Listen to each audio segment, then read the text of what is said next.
Alors dans cette vidéo, nous allons d'abord voir les petites démonstrations qui correspondent à la partie 1 de ce cours sur les petites formules assez rapides qu'il est bon d'avoir en tête. Mais avant ça, je vous avais aussi dit que je vous montrerai comment on fait pour un produit de nombres complexes, donc on va commencer par ça.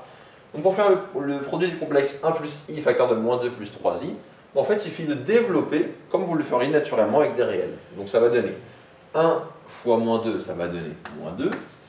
Puis vous allez avoir 1 fois 3i, ça va donner plus 3i. Ensuite, vous allez avoir i fois moins 2, ça va donner moins 2i. Et enfin, i fois 3i, ça va donner plus 3i carré. Je vais doucement pour le moment en écrivant i carré. Ensuite, ça va donner, bon, moins 2, je reste tel quel. 3i moins 2i, ça va donner plus i.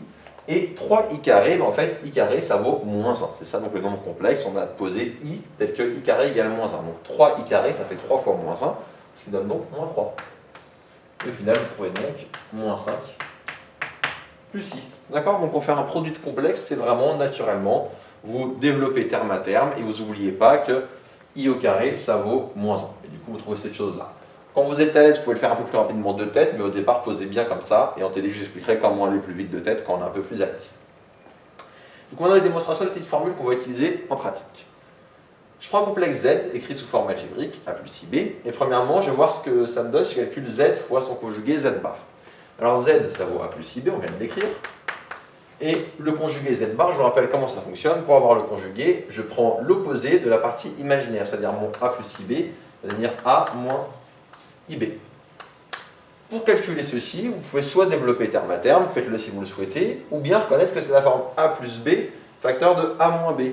A plus b facteur de a moins b, ça fait a carré, donc on a ici, moins b carré, sauf que là mon b, c'est ib. Donc ça fait a carré moins ib le tout au carré. Donc a carré, je l'ai réécrit, et moins ib le tout au carré, ça va donner i au carré, c'est-à-dire moins 1, donc moins et moins, ça va donner un plus, et b au carré, qui est là. Et donc vous avez la formule z fois z bar qui vaut a carré plus b carré. Venons ici maintenant. Si je calcule z plus z bar, pareil, j'aurai a plus ib pour z, et plus z bar, ça va donner a moins ib. Du coup, vous voyez que plus ib moins ib, ça simplifie. Il vous reste donc 2a, c'est-à-dire 2 fois la partie réelle de z. Et de même, si vous faites z moins z bar, ça va donner donc a plus ib moins a moins ib. Vous allez avoir a moins a qui va simplifier, ib moins moins ib, ça va donner 2ib. Et 2ib, ça donne donc 2i fois partie imaginaire de z. D'accord? Donc voilà les formules, petites formules qui se démontrent en 3 lignes, si vous avez un doute, et qui peuvent être utiles en pratique. Je fais en même temps dans la même vidéo la démonstration 2, qui est, je vais vous présenter donc, la forme trigonométrique d'un nombre complexe. Donc là, je suppose que j'ai un nombre complexe, z égale a plus ib, et je vais essayer de voir si je ne peux pas trouver, le placer dans le plan, parce que si vous regardez bien, en fait, un complexe est déterminé par 2 coordonnées. On peut voir ça comme ça. La partie réelle A, la partie imaginaire B, qui sont les deux des réels. Donc je peux voir ça comme 2 coordonnées. Donc 2 coordonnées, c'est un point dans le plan.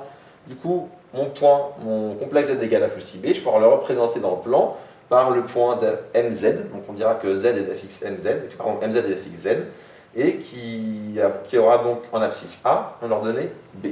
Donc là, si je prends les coordonnées cartésiennes, quand je viens dans le plan réel. Mais du coup, les coordonnées cartésiennes, j'ai un autre système pour exprimer les coordonnées d'un point, qui sont les coordonnées polaires. Je peux vous parler un petit peu de ça, c'est un lien avec ça, c'est un lien avec les coordonnées polaires.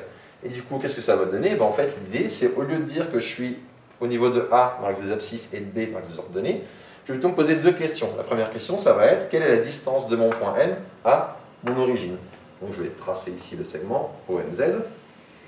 Et la distance qui est là, je vais la noter ρ. Donc là, cette valeur, la longueur ici de ce segment, j'appelle ça ρ.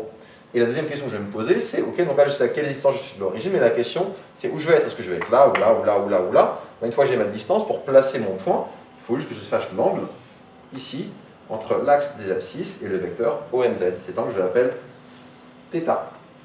Et du coup, avec ce θ et ce ρ, regardons, est-ce que je ne peux pas exprimer A et B? Regardons ça ensemble. Alors, regardons.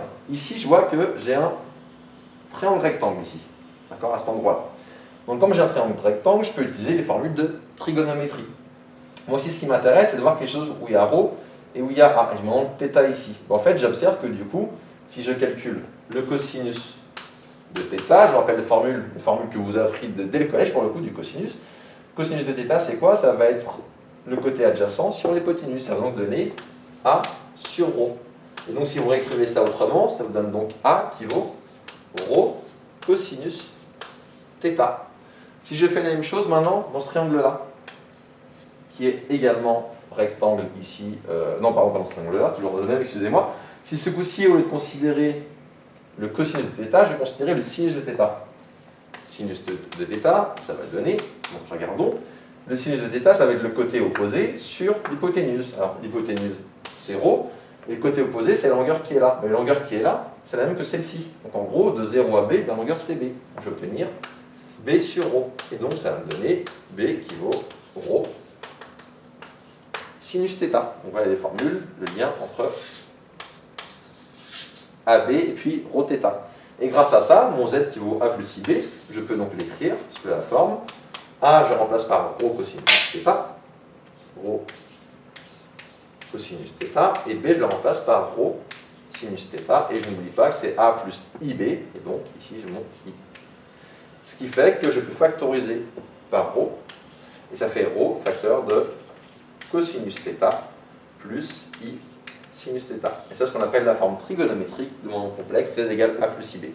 Et tant qu'à faire, si ce nom, cos θ plus I sinus θ, on appelle ça exponentialité θ. On a défini ainsi l'exponentielle complexe. Et du coup, si j'appelle ça exponentialité θ, je trouve ρ exponentialité θ, qui est la forme exponentielle de mon nom complexe. Donc vous avez ici la forme algébrique. Je vais vous expliquer comment on passe forme trigonométrique, quel est le lien ici. Donc avec θ, ça va être l'angle qui est là entre l'axe des abscisses et mon vecteur OMZ. Ρ, c'est la distance ici à l'origine. On trouve ces formules-là. Donc la forme trigonométrique, on remplace, ça fait donc ρ facteur de cos θ plus I sinus θ. Et si je remplace donc cos θ plus I sinus θ par exponentialité θ, je trouve la forme exponentielle. Et enfin, dernière remarque ici, ce nombre ρ, le module, comment je vais le retrouver? Alors ρ, on appelle ça le module de mon complexe, le module de z. Comment je le retrouve? On l'a dit, c'est la distance de l'origine au point qui est là. Et normalement, vous connaissez depuis le collège ou peut-être le lycée, la distance, ça correspond à quoi? Ça correspond à la norme du vecteur OMZ. C'est la norme du vecteur OMZ. Et la norme, normalement, si vous vous souvenez des formules, comme M, c'est un point qui a pour coordonnées A, B, ça va donner A au carré plus B au carré à la racine, si vous vous souvenez bien de la notion de norme d'un vecteur de la forme OMZ. Et du coup, là, je viens de vous récapituler un peu quelques formules essentielles. J'espère vous avoir fait sentir d'où elles viennent, comment on retrouve ces formules, parce qu'on va les manipuler pour le coup assez régulièrement. Donc ça finit cette première vidéo.